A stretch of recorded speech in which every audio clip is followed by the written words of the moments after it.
Salut les réfractaires, comment ça va? Moi je suis trop contente, demain c'est le week-end. Vous allez faire quoi vous? Dites-le nous en commentaire. Nous en tout cas on va se reposer, on a une semaine bien chargée, comme les autres. Mais c'était quand même plus particulier parce que si vous avez pas vu Johan cette semaine, c'est qu'il est en reportage dans le sud avec Déby. Donc vous verrez ça sur le canard réfractaire très vite. Voilà, bon allez, on passe aux actus.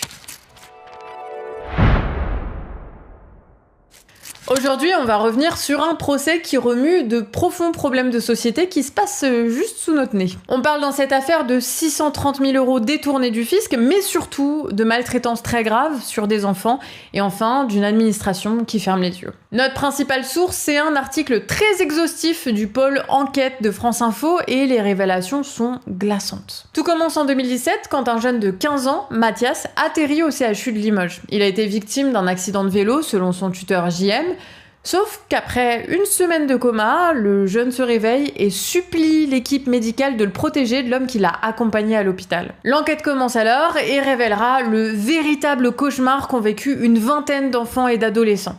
Ces jeunes étaient placés dans des familles d'accueil illégales qui n'avaient pas d'agrément. On remonte jusqu'aux deux organisateurs présumés, le fameux JM et une certaine BC. Ils créent en 2013 leur asso Enfance et Bien-être qui n'obtiendra pas d'agrément. Faut savoir qu'un agrément c'est attribué en fonction des conditions d'accueil, mais aussi du profil des accueillants. Ça paraît évident, mais par exemple, il faut avoir un casier judiciaire vierge de tout délit en relation avec des enfants. Mais les deux organisateurs vont totalement se soustraire à ces obligations. Ils vont proposer leurs services à l'aide sociale à l'enfance, l'ASE. L'ASE, c'est l'administration qui est chargée de placer les enfants et de suivre leurs conditions d'accueil via notamment des éducateurs. Et les deux associés se voient confier des enfants, sans vérification de leur agrément. Et donc, ils se disent dans le plus grand des calmes, bon, pourquoi pas faire un business autour d'enfants en situation d'extrême précarité. Et c'est parti, ils contactent une dizaine d'amis pour qu'ils accueillent ces jeunes contre une rémunération. Ça, c'est totalement en dehors des radars de l'ASE, mais ça a pu se produire parce que le manque de moyens était tel que les places d'hébergement proposées par les accusés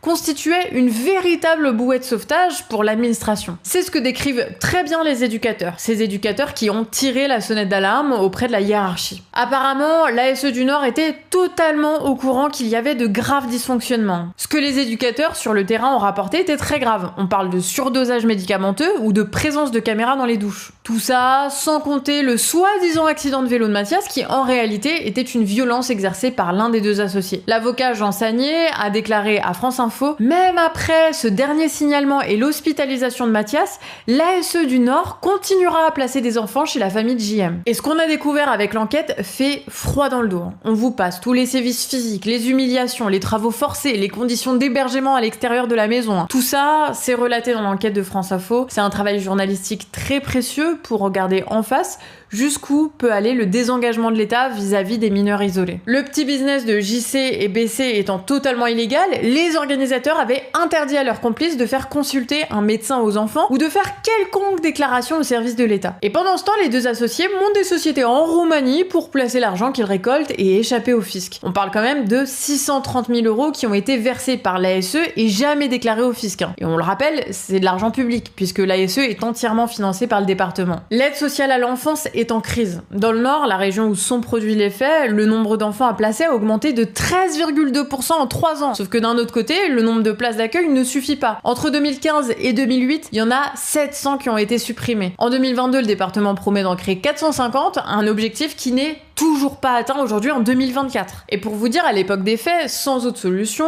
l'administration en était à déposer les mineurs à l'auberge de jeunesse, sans éducateur sur place. Et un éducateur confie: on a même des collègues qui ont déjà pensé à emmener des enfants à leur domicile pour qu'ils n'aillent pas ailleurs. On comprend donc pourquoi ces jeunes sont beaucoup plus déscolarisés que la moyenne. Et du coup, 45% d'entre eux n'ont ni emploi, ni formation à 18 ans. En février 2024, le gouvernement a annoncé 307 millions € d'économies dans le budget du handicap et de la solidarité. Et là, carrément, avec le nouveau gouvernement, on n'a plus de ministre dédié à la protection. En fait, tout est fondu dans un ministère de la famille. C'est pour ça que des milliers de personnes ont marché jusqu'au Panthéon mercredi à l'appel du collectif Les 400 000. Ce nom, c'est en référence au nombre d'enfants maltraités dans leur famille et que le département est censé protéger. On vous met le lien en description si vous voulez suivre cette cause. Ce matin, Lighthouse Reports a permis au monde de partager une enquête dingue sur les méthodes mafieuses de l'agroalimentaire l'agrobusiness, un fichage massif et précis de ses opposants. En fait, des journalistes ont pu consulter le fichier des éléments de contexte des personnalités critiques présents sur la plateforme Bonus Inventus, un logiciel privé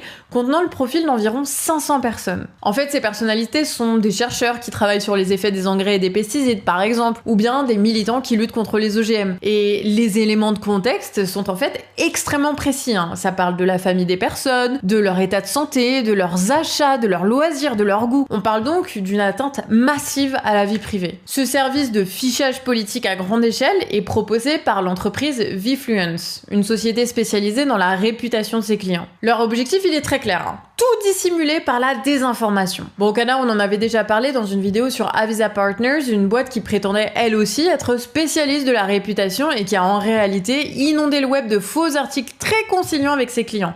C'est même une vieille méthode, en témoignent les premières publicités pour les cigarettes par exemple, qui prétendaient que fumer était bon pour la santé et ont encouragé le fléau qui a tué des millions de personnes depuis. L'idée était de donner une bonne image. Là, Vfluence fait l'action antagoniste, c'est-à-dire dénigrer et décrédibiliser les critiques de ses clients, se donner une bonne image, dégrader celle des adversaires. C'est de la propagande bien sale. Pourtant, d'autres secteurs économiques ont sûrement déjà recours à ces méthodes crapuleuses pour contrer leurs opposants. On pense à l'énergie ou à l'industrie pharmaceutique par exemple. Donc se méfier devient de plus en plus nécessaire face à ces puissants hors de contrôle et complices des États. Alors aujourd'hui, on a une brève, et c'est une petite révélation pour un grand phénomène chez Mediapart. Le seul couple non blanc, Louise et Jalil, présent dans la série Scène de ménage de M6, a été viré pour cette rentrée, officiellement pour une raison éditoriale. Un fait média assez classique, sauf que le journaliste David Perrotin a eu accès aux coulisses de cette décision et fait le lien direct avec les résultats des élections européennes et du premier tour des législatives au début de l'été. En fait, pour se faire beau pour le RN qu'il voyait déjà au pouvoir, les directeurs de M6 auraient souhaité blanchir la télé, selon un comédien de la série et les documents consultés. D'où le retrait du seul couple sans personne blanche en son sein. C'est fini pour aujourd'hui. La semaine prochaine, on vous reparlera de la Martinique, où la situation continue à se tendre autour de l'eau et des conditions de vie,